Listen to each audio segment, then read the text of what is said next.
Document दियो तुमको 3500 मिल document देनु 3 किस्ती दे दौना दिव्यांग सरकार करुछन अनेक योजना मात्र वास्तव क्षेत्र यार सुफल पाई पारती हिताधिकारी एमती एक दिव्यांग आम नजर को आसला जहाँ को दिव्यांग सर्टिफिकेट मिली 100% किंतु सरकार समस्त योजना वंचित कर तेज आसन देखा ए हेउछंती सुभाष बेहेरा दीर्घ 10 वर्ष हेब व्हील चेयर बसी जीवन अतिबाहित करुछंती ना से व्हील चेयर निजे ठीक भावे उठी पारंती ना बसी पारंती बिना सहायतारे से किछि काम करि पारंती नाही। एपरि हृदय विदारक दृश्य देखिबा को मिलिछि जाजपुर ब्लॉक बड़स्वार पंचायत पालसाही ग्राम रे। सुभाष को परिवार कहिले 4 झियो और 80 वर्षर मां को नहीं तांकर संसार।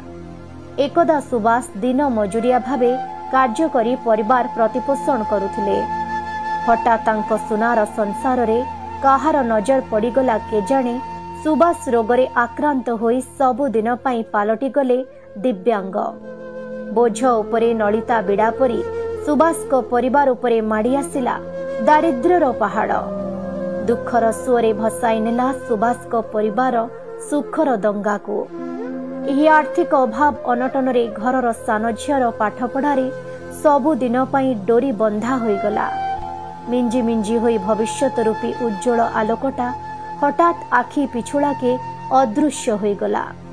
बहु धार करज करी बापा को भल करिबा पई झियो माने लागी पड़िले मात्र बापा को भल करि पारिले नाही।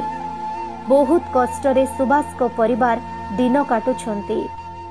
बड़ दुखर कथा सुभाष को भिन्नक्षम सर्टिफिकेट रे 100% भिन्नक्षम दर्शा जाइथिबा बेले तांको ए पर्यंत व्हील चेयरटी मिली नाही। ना मिली आवास ना अंत्योदय योजना रे गृह मिली नाही।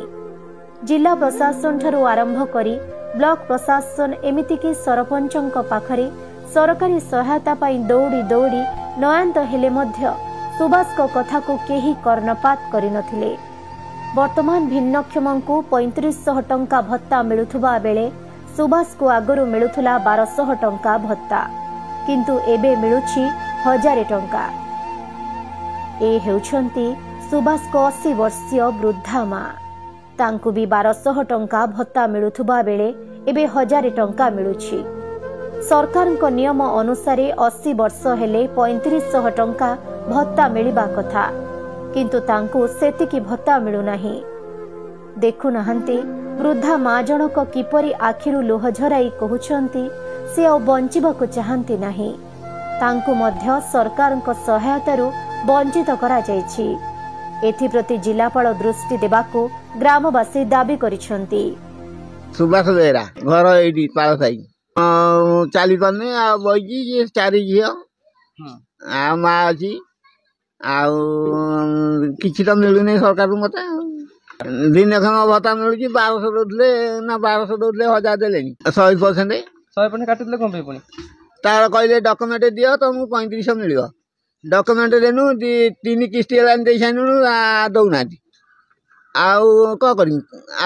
कोई पछरे कहले तुम ब्लॉक जा मुझे ब्लॉक जाइए किमी कौन हम आ जा दौरान रखुची मिलूँ 3500 मिलूँ आम तो दौना मु तो कागज जाइए कलेक्टर हो विडो हो जी हो सरपंच कि दिन भी आसनी आम कौन हो कौन ना तथापि सरपंच अमल भी सुधे जो इलेक्शन है से बही सी भी देखिकी जा सब कर मो कति दिन आसनी मु बेबिना बेरा बापा तो एमती 7-8 वर्ष भी प्राय 10 वर्ष बोधे हो गलानी एमती देह खराब है आम किसी भी साहाय्य कि सुजोग किसी भी मिलनी पंचायत रू भी आम एत साहाय्य मिलूँ समस्त को आम ये साई पड़सारे भी समस्त को साहाय्य मिलती आमको किसी भी मिलनी आज जाए सामान्य गोटे गाड़ी भी कही भी करदेले आग सरपंच थे जो सबुदिन घर को जाए पचारे कि गाड़ी गोटे केतले करदेव से मतलब आजिकल करी से रिटायर्ड हो गले पछे भी करदेले से गोटे गाड़ी किणिकी आनिले 2700 टका देकी मु जाई गोटे गाड़ी किणिकी नेकी आसी आमको सेमती साहाय्य करते आम गाड़ी खंडे मिलू कि घर टे मिलू कि भत्ता पैसा टे बढ़ू सब दाबी हीरा बेरा 1000 टका मिलूला पुणी 1200 टका मिलला पुणी 200 मिलनी 1000 टका मिलूँ ଆଉ ଦୁଇଶହ ଦଉନାହାନ୍ତି। ପାଇଖାନା ତ ନାହିଁ। ମୁଁ ତ ଚାଲିକି ଯାଇପାରିନି ସେ ବାରିଘରେ ଯେତେବେଳେ ମୁଁ ଭାତ ଆଉ ଛାଡ଼ିଦେଲି ବର୍ଷ ହେଲାଣି। ସେ ରୁଟି ଖଣ୍ଡେ ଖାଉଛି ଆଉ କ'ଣ କରିବି ସରକାର ତ ମୋତେ ମୋ ଦୁଃଖ ଶୁଣୁନାହାନ୍ତି। ମୁଁ ଖାଲି କହୁଛି କେମିତି ରାତି ପାଇଲାକୁ ମୋ ଦିନ ସରିଯାଇଥିବ ମରିଯାଇଥିବ ଭଲ ଆଉ କିଏ ଅଛି। ଯେଉଁଭଳି ଭାବେ ଆପଣମାନେ ଶୁଣୁଥିଲେ ସୁବାସ ମଉସା ତାଙ୍କ ପ୍ରତିକ୍ରିୟା ରଖୁଥିଲେ ସେ 100% ଭିନ୍ନକ୍ଷମ ମଧ୍ୟ ନା ତାଙ୍କୁ ମିଳିଛି ସରକାରଙ୍କ ପକ୍ଷରୁ ଏକ ହ୍ୱିଲ୍ ଚେୟାର ନା ମିଳିଛି ତାଙ୍କୁ ଆବାସ ଯୋଜନା। ତେଣୁ ତେବେ ଦେଖିବା ବାକି ରହିଲା କେବେ ମିଳୁଛି ତାଙ୍କୁ ସରକାର ସହାୟତା। ଯାଜପୁରରୁ ତାପସ ପାଲ, MLTV ଓଡ଼ିଆ।